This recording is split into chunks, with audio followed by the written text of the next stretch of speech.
আসসালামু আলাইকুম। কেমন আছেন সবাই? আসলে আমরা চাইলেই কিন্তু অল্প উপকরণ আর অল্প কিছু দিয়ে দামি খাবার খেতে পারি, তাই না বলেন? এই খাবারটা এতটা মজাদার হয়, আমি আসলে কখনো খাইনি, এই ফার্স্ট খেয়েছি। তো দেখেই মনে হচ্ছে না কতটা লোভনীয় একটা খাবার। আসলেই মাশাআল্লাহ অনেক মজা, খেয়ে অনেক তৃপ্তি পেয়েছি। তো আমি এটা দেখেছিলাম যে বরিশালের মানুষরাই বেশি খায়।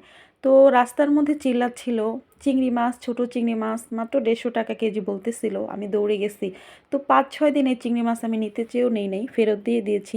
তো ওই দিন মনে হলো যে নেই, 100-150 টাকাই তো, নিয়ে দেখি কেমন হয়। তো চিংড়ি মাছটা নিয়ে আমি ভাবতেছিলাম এত ছোট ছোট চিংড়ি মাছটা আমি কী করব, কেমন হবে। তো চিংড়ি মাছটা আমি সুন্দর করে ধুয়ে নিলাম। তো আমি দামাদামি করে সেইটাকে আবার 100 টাকা করছি। 100 টাকা না, 120 টাকা মেবি। তো করার পরে আমি ধুয়ে ধুয়ে চিন্তা করতেছিলাম কি করব। তো এটা আমি বেটে নিলাম। তো নেটে সার্চ দেওয়ার পরে আমি দেখলাম যে চিংড়ির জলটোপা রান্না করে, বরিশালের বিখ্যাত খাবার নাকি এটা।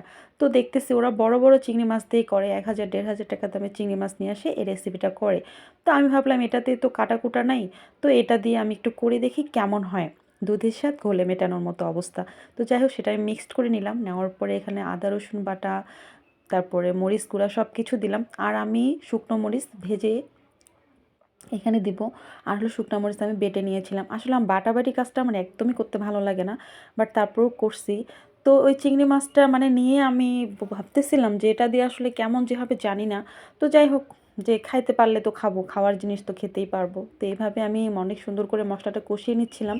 আর এটা আমি সম্পূর্ণ সরিষার তেল দিয়ে রান্না করতেছিলাম, আর সাথে নারিকেলের দুধ দিয়েছি। আপনারা চাইলে স্কিপ করতে পারেন, আর চাইলে দিতে পারেন। এটা হলো একবারে দিতেই হবে এমন কোনো কথা না। তো যাই হোক, এভাবে আমি মশলাটা কষিয়ে নেওয়ার পরে এখানে পরিমাণ মতো পানি দিয়েছি। পানিটা যখন উতলে আসবে ভালো মতো, তখনই আমি এটা দিব। এটা আমার একেবারে ফার্স্ট খাওয়া এবং ফার্স্ট রান্না। তো ভয় ভয় নিয়ে রান্না করছি, জানি না কেমন হবে কেমন হবে। তো এভাবে দিলাম।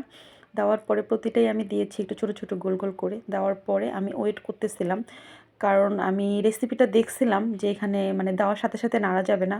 তো এই জন্য ওয়েট করতেছিলাম ঢাকনা দিয়ে, দেখতেছিলাম ফুলে উঠছে কিনা। তো যখন ফুলে উঠছে তখন আমি অনেক খুশি যে না, তাদের মতোই আমার রেসিপিটা হচ্ছে। আমি তো ভাবছিলাম গলে যাবে। তো দেখেন অনেক সুন্দর করে ফুলে উপরে ভেসে উঠেছে। তো তখন আমি একটু শান্তি পাইছি যে না, আমারটা তাহলে হচ্ছে। আসলে ইউটিউব দেখে বা কোনো ভিডিও দেখে করতে গেলে পারফেক্ট কখনোই হয় না। তো এই যে দেখেন জলটোবা রেডি হয়ে গেছে। একটু পানিটা বেশি থাকবে এটাতে, এটার ঝোলটাই অনেক মজা।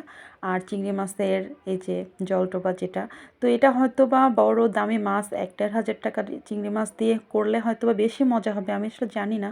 বাট আমি যেটা করছি এটাও আমার কাছে অনেক মজা লাগছে, একেবারে অমৃত লাগছে। তো আপনারাও ট্রাই করবেন ছোট চিংড়ি মাছ দিয়ে, কেমন লাগে জানাবেন। আসসালামু আলাইকুম।